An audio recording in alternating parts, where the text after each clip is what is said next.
The most powerful force you have access to is control over yourself and your perceptions. This power is what changes everything, gets you everything, gets you everywhere, and best of all, gives you the ability to experience things in the way you want to experience them. How does this compare to what you were taught or observed growing up? Most people were taught or had it modeled for them that your power was in changing to conform to the expectations of others, to fit into society, to be what others wanted you to be. And most of us are still chasing that to this day. Look a certain way, have a certain job or income or marital status, and then you won't face the judgments of others or yourself. You can finally be free as long as you maintain an external status. But that's false power and false freedom. Power doesn't have anything to do with others or control over others. Your real power is in your ability to correctly perceive your world, your desires, and yourself, and to be able to align yourself and those perceptions in order to manifest the things you truly want and drop those you don't truly want. The experience of living for the approval of others is incredibly disempowering. You're looking for something they simply can't give.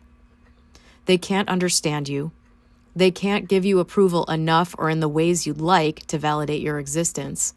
They can't see the world through your eyes, see where you're coming from, or understand the things you truly want or why.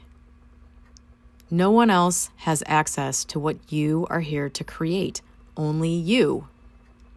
Any approval or rejection you get from others is based solely on their own projections.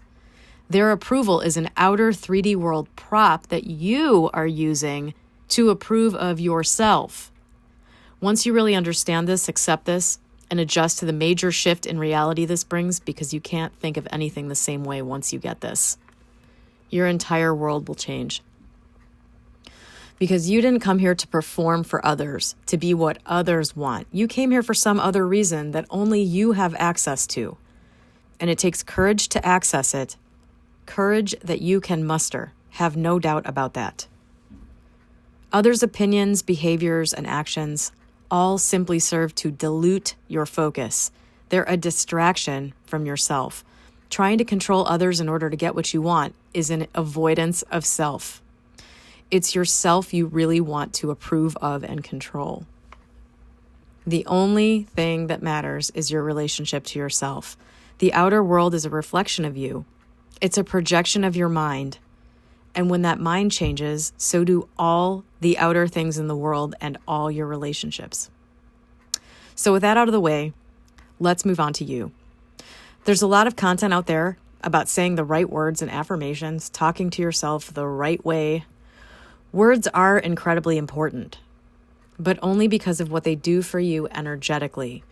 Whether you think of the force that creates as your subconscious mind that can be reprogrammed, or the thinking substance, as Wallace Wattles calls it in The Science of Getting Rich, or the universe or God or your higher self, that force doesn't speak a language.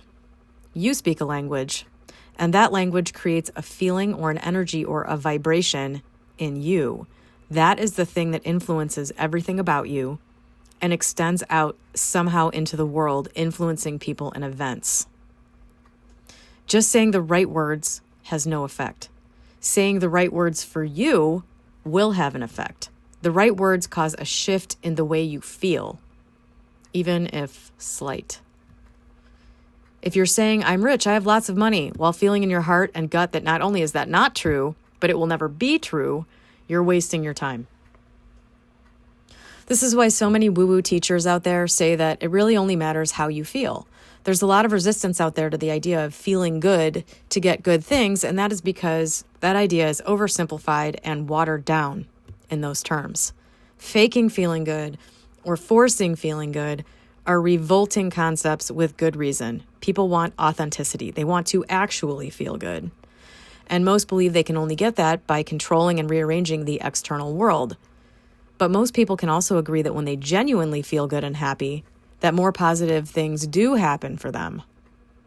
So the challenge is clear. Find a way to feel happy. To feel the state of the wish fulfilled, to borrow a Neville Goddard term, right now. You can do this by intentionally and bravely refusing to give your thought and focus to things that are lacking in your life. Think of your energy and thoughts as currency.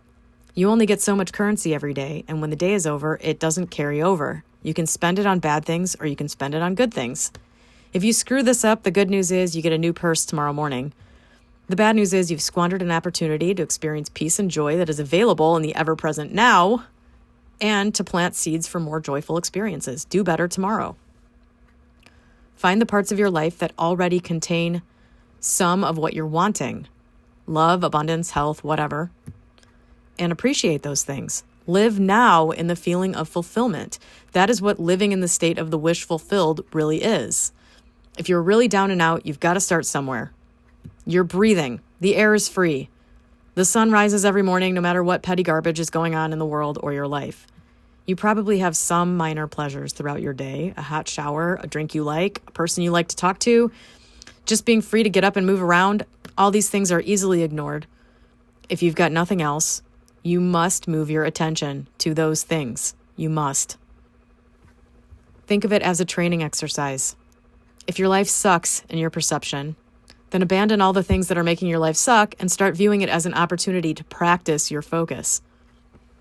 If all else fails, ask for a shift in perception. Shifts always produce outer change. This is how it works, not through desperation or toil, but through a consistent change in your thoughts and perspective. You can think, feel, and focus on purpose. Don't fear your current negative state or thoughts. Just recognize you can change it.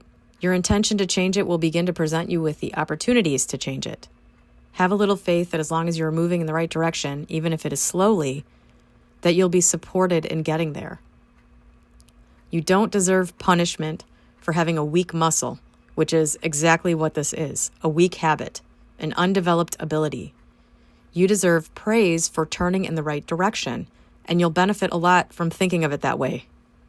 You generally don't get from point A to point Z in one gigantic leap. It's a process, and there's a great chance that learning that process is the very reason you decided to come here. So let the fearful thoughts go. Eventually, you'll reach a point of knowing and understanding, and that is where it becomes very easy to manifest 3D world changes.